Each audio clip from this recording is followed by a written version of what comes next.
So partnering, the art of partnering, I wrote a small book on the subject called The Art of Partnering,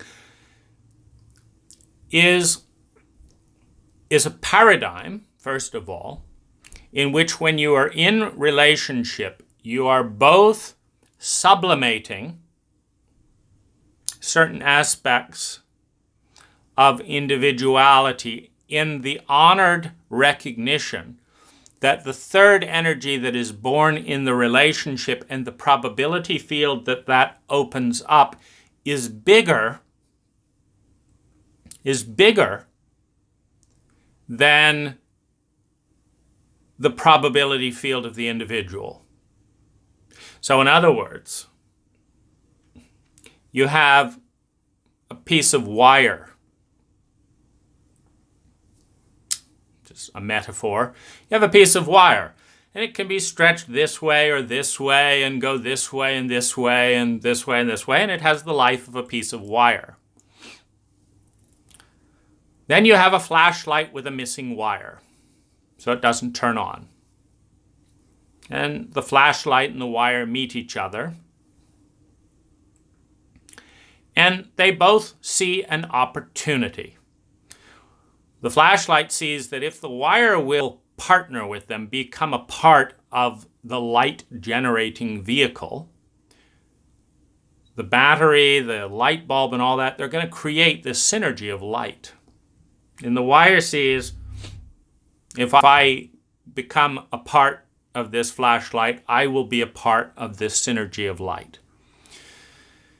And in situations where both sides recognize the potential that the relationship unleashes, I really enjoy Monty Python. And it's very interesting. I've watched probably 5 or 6 hours of biographical material about their relationships together. And what's very interesting is they're very different. And their assessment is that Monty Python worked because of that tension. Because alone, like Eric Idle is a little bit boring. He's, just goes around singing songs about penises and, it's pretty cliche. It's not all that original. But as an additive of this partnering synergy, it's, what he brings is phenomenal. It's an incredible taste. It's like a recipe. You don't just eat flour. You don't just eat raw egg. You don't just eat a bit of cinnamon. Raw maple syrup with nothing else is not very good. But when you combine all this and you make a pancake with maple syrup, it's a synergy. Now, the price of any synergy is 100% autonomy. To make a great pancake, the flour has to agree that it will be this big and not bigger or smaller. If the flour says nobody's going to tell me what to do, I want a whole bag of me. It's all of me or nothing. I want a whole bag of flour. That's it. Well, it's awkward, isn't it? Because that's not going to be a good tasting pancake. You've got to have, 2 cups of flour, 1 egg, a cup of milk, whisk it like this, and if you just pour in a whole bag of flour, the pancake disappears. It collapses. And so you have this issue of dosage. Now this means discipline. Not more, not less than the cup of flour. Not more, not less than 1 egg. Not more, not less. The pan can't be 4,000 degrees. The pan has to be, around 200 degrees, and the oil has to be, we can't make pancakes with an inch of oil. It's got to be it all has to be coordinated. The car engine that has a piston that says, I'm not going to be part of this car unless I get to be the first one going up all the time in the car. Well, it doesn't work that way. The whole engine doesn't work anymore. Well, it's that or nothing. Well, even if the rest of the car components agree, it's a failure, because the potential of the engine to transport things is eradicated by the capitulation. And so in that sense, to partner, to be part of a synergy, for that wire to join the flashlight willingly and be cut to size and be linked from here to here and to participate in light being generated as a result of its sublimation into a larger organism. This is the generation of synergy, the creation of wealth. Meaning that light doesn't exist for the battery. It doesn't exist for the wire. It doesn't exist for the metal cylinder. It doesn't exist for the light bulb. It doesn't exist for the switch. It exists when they come into relationship together and light is born, a synergy. And in this terrain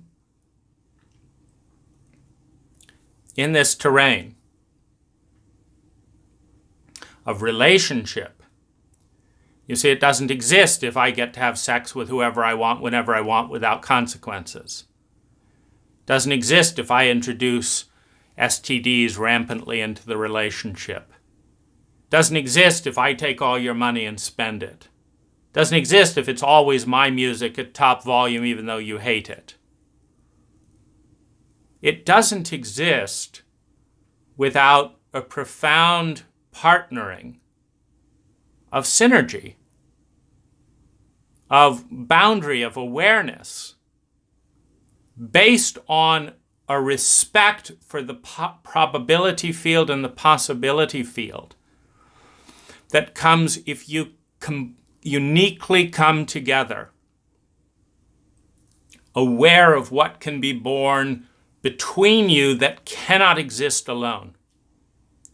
Now, one of the biggest damages that our culture has done to the probability and the possibility field is attack the dignity and honor, the sacred container, the synergy and the grace that is possible when two or more people come together with a sacred intention. What makes something sacred? Both people's willingness to make sacrifices for it to occur. It's not sacred to you if you're not willing to make a sacrifice. Now, what do you make a sacrifice for? You make a sacrifice for something that you acknowledge is more important than yourself.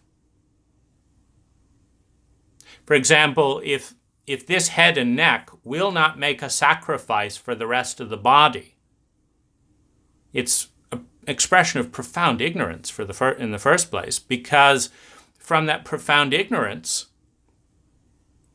there is the illusion that they're not connected. And there's the illusion that the head's job, in this case, holding the eyes, is to steer the rest of the body out of harm's way, because if the body is harmed, the head stops existing as well. The conscious mind, the individual, stops existing if it doesn't participate in a cultural dynamic that honors other people. This is why we have, criminal. You wouldn't stop at the red light. You wouldn't hold this boundary. You wouldn't do it. And so other people got hurt because you just want to drive on the right side or the left side at 10 miles an hour on the freeway or at 100 miles an hour through a school zone. You're not attuning. You're not making yourself of a part of an organism that is bigger than yourself. Now, not all synergies are positive. Not all partnerships are positive. For example, certain trauma and abuse rituals require two or more people to play them out. If someone won't participate in the abuse cycle, the abuse collapses. Gang raping a child. You can't gang rape a child without a gang. You have to have a group of people that all conspire to create an extra amount of shame and horror, or it falls apart. You can't create that mass impact of an entire community abandoning you in your most vulnerable and helpless state without a gang being complicit. And so in a negative synergy, that's the basis of the gang, to amplify the impact of abuse. Now, of course, this is always an externalization of an inner state.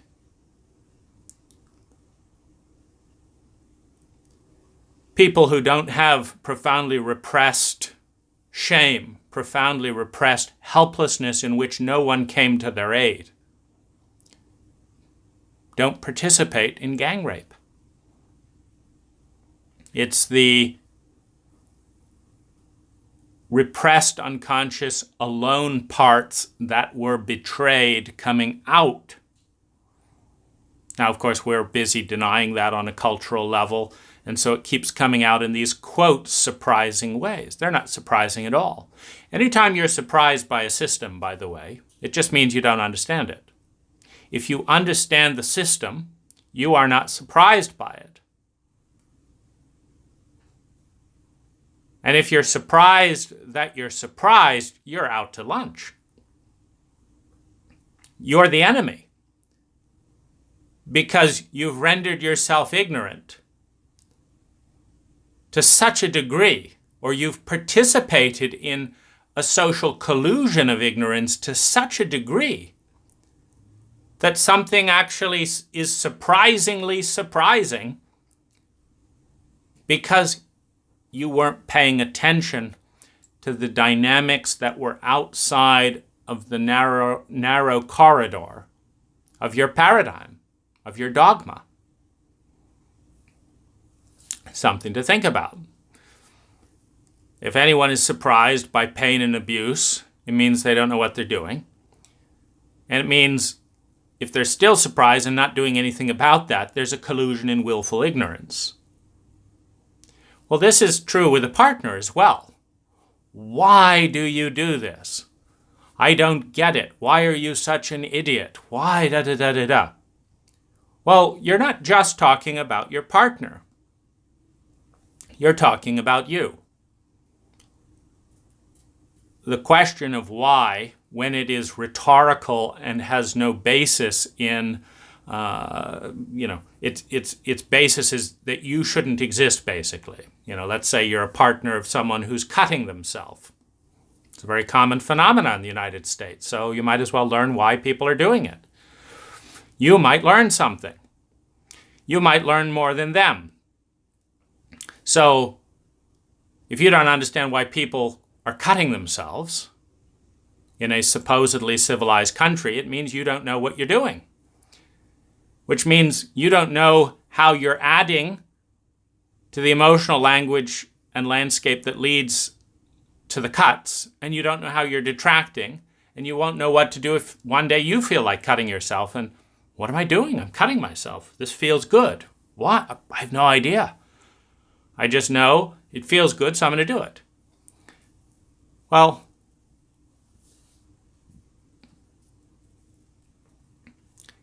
turning away in incredulity, in willful ignorance, as if this is a divine mystery that we can't possibly understand, is absurd. So how many Americans are reading up or have read up and fully understand the phenomena of cutting? How many cutters do? Well, that's the number of Americans that are comfortable being empowered with the responsibility, the ability to respond based on understanding what's going on. Of course, if you want to do something like that, a good place to start is this book, The Body Keeps the Score by Bessel van der Kolk. You'll not only understand how we've arrived into a culture where suicide is the second cause of death for many of our teenage youth, where cutting occurs, but you'll understand the complicity, your complicity, the parents' complicity, the school's complicity, our government's complicity in creating a culture of self-mutilation. You see, we have that clue right in the word, the culture of self-mutilation. In other words, if you want to grow a sugar fungus, you have to create a culture that is conducive to sugar fungus growth, and then you have to inject the sugar fungus growth into the culture, and then the fungus will spread like mad. You change the culture, and you inject a fungus into that culture, and the culture dies. Or the fungus dies. The culture stays stable, the fungus dies. The culture is the soil that determines what will grow. If you change the pH of the soil, there are certain plants that will die. So if you want those plants to live, you have to create a culture that is conducive to life for those plants that you want to live. And the culture that is conducive to these plants is not conducive to these plants. The culture that is conducive to the AIDS virus spreading is not conducive to a healthy immune system spreading. The culture that is healthy for an immune system is not healthy for the AIDS virus. So what are we trying to grow? Healthy people or healthy AIDS virus? Well, we determine the culture. And the culture determines how fast what grows within that culture. Well, this is biology. This is science. But it's a science that we're operating blindly, because not one of us has gotten a single lesson on how to design a culture. And yet we are being created by a culture that has been unconsciously designed and shoved down many of our throats. A culture that is not conducive to sacred, profound, synergistic relationships of growth.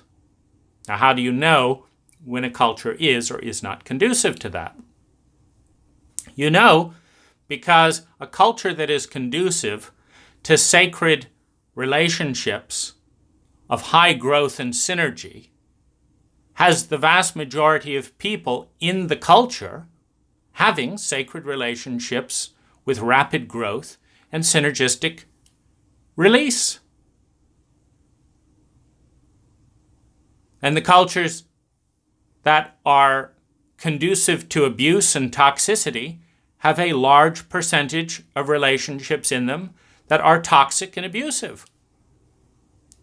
And if you want to know where we are on those levels, you have to look. And you have to look carefully in this culture because we're a culture of denial. There's an anecdote in The Body Keeps the Score about the incest history, or I should say the history of the relationship of the culture. So we're talking about psychologists. So not too long ago, the psychological literature about incest in the United States read like this. About 1 out of every 4 million American girls is fucked by her father. This does not seem to be a problem. If anything, such individuals, 1 in 4 million, may be better prepared for life and marriage, having been exposed at an early age. Now, read the actual book to get the thing, but this is a gist of it. Now, when you have the professionals in the field actively lying, now, of course, at the time, these were largely men.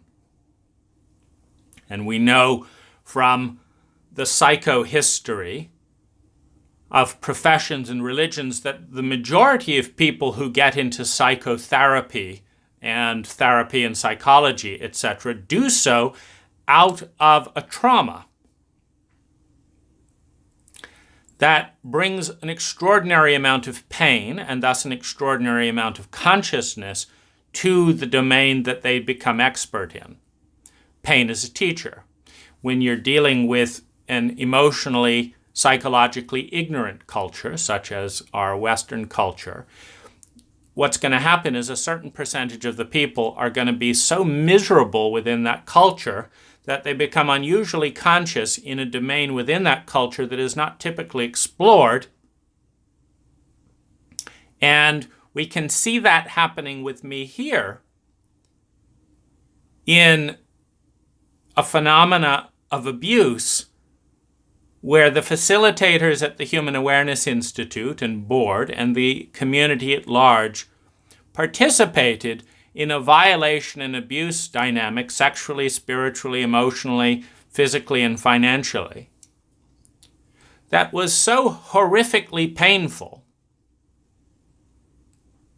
that the standard mantra of just move on and deal with it and forget about it and just move on didn't work. Because I felt clear that if I didn't figure out and sort out what was going on, I was going to die, and I was going to die in pain and shame and loneliness and not know why. And no one else would know why either, because everyone was putting up screens to make sure that nobody would see what's going on to protect the abuse cycle, which it's not that people set out to protect the abuse cycle, they set out to protect the status quo. And it's not that people set out to protect the status quo, it's that they set out to avoid chaos and to avoid trauma. And the unknown and trauma and deep emotions are the doorway back into the repressed, regressed elements within every single human being. Meaning in a traumatizing and abusive culture, a child goes through so much helplessness,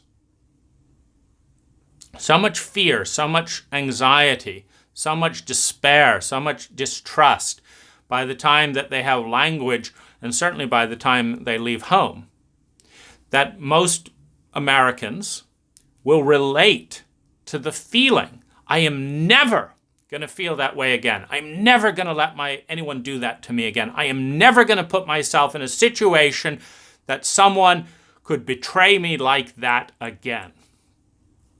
Well, how are you going to do it? Reasonable feeling?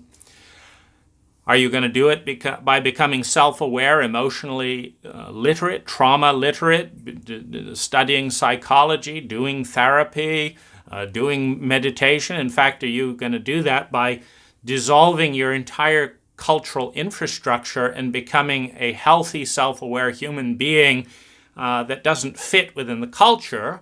Or are you going to make a partition and an unconscious barrier that says anytime someone takes me into unfamiliar terrain, I'm just going to attack it, and I'm only going to go places where I know the outcome and I fully see what's going on, and I'm just going to control and micromanage things that there's absolutely no way that I could do that. And I'm not going to meet you in a private place. We're going to meet in a public place. And I'm not going to talk about this because that could lead into areas of my past feelings that I haven't dealt with. So we're not going to talk about that. You can't point out that I'm angry or not dealing with something. And I'm not going to go to therapy. And I'm going to have another beer. And, just keep me away from the unknown.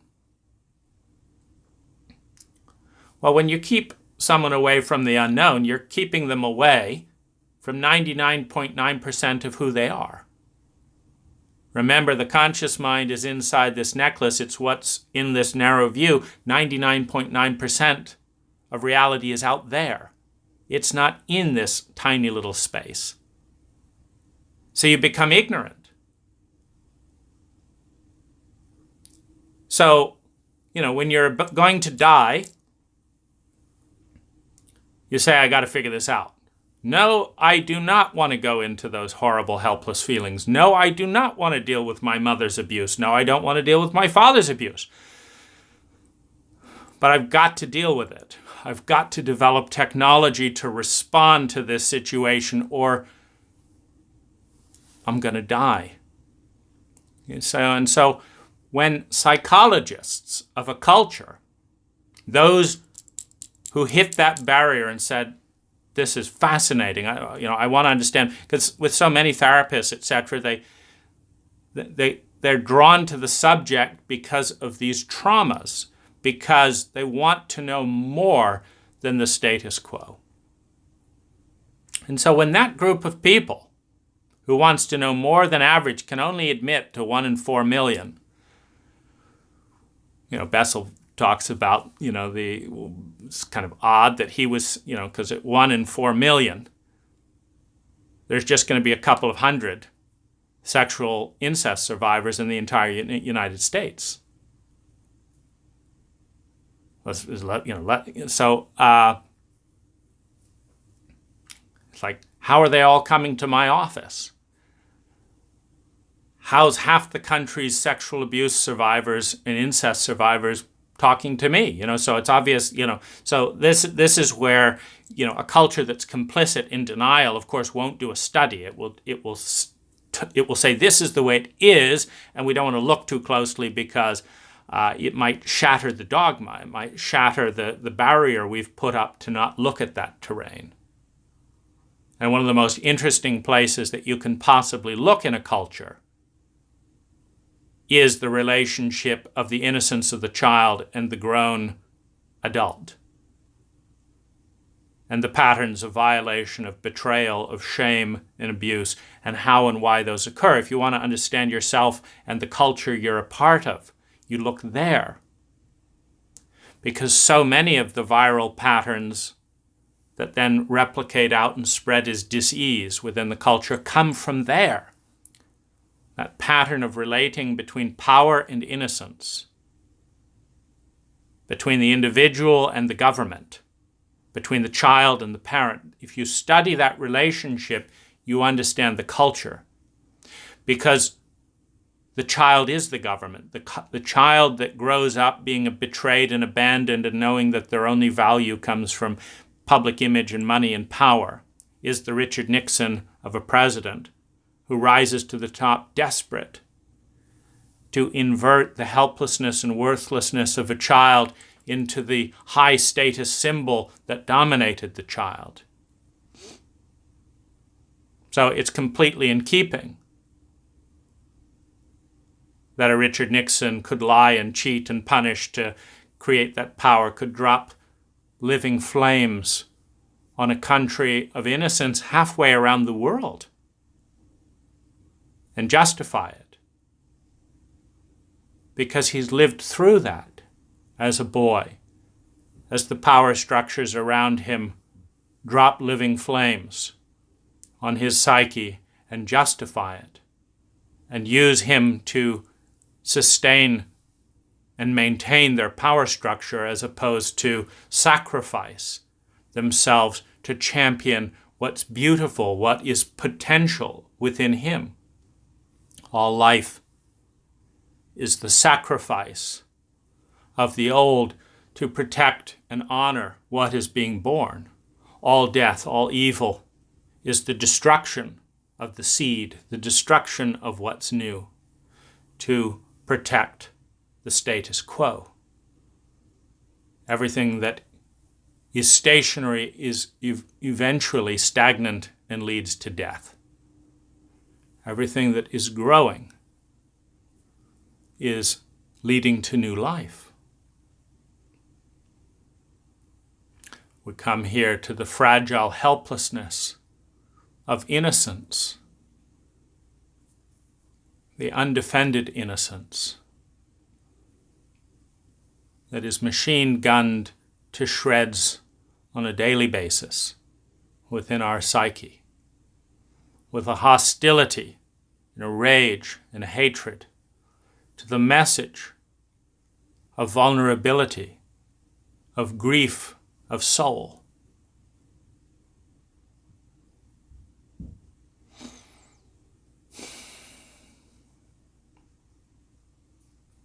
We make our future sacred when we honor the grief and the innocence. We make our relationship sacred when we partner to sublimate the self.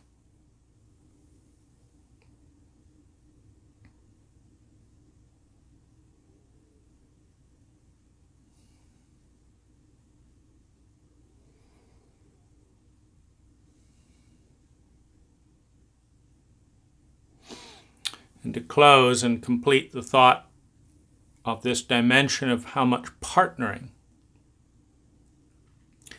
when we understand the sacredness that a relationship can be, when we partner in the sacrifice to protect that sacredness, the sacrifice of our lies, of our abuse contracts, of the status quo, of our dogmas, of our ignorance, in order to participate in a dance that leads to something more beautiful than the status quo. We give birth to life, we make it sacred. And there's a discipline in being trimmed and adjusted to participate in that dynamic with the larger organism.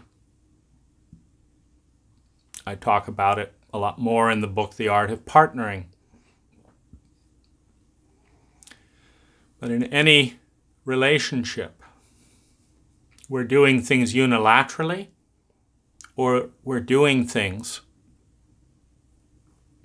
that are a part of something bigger,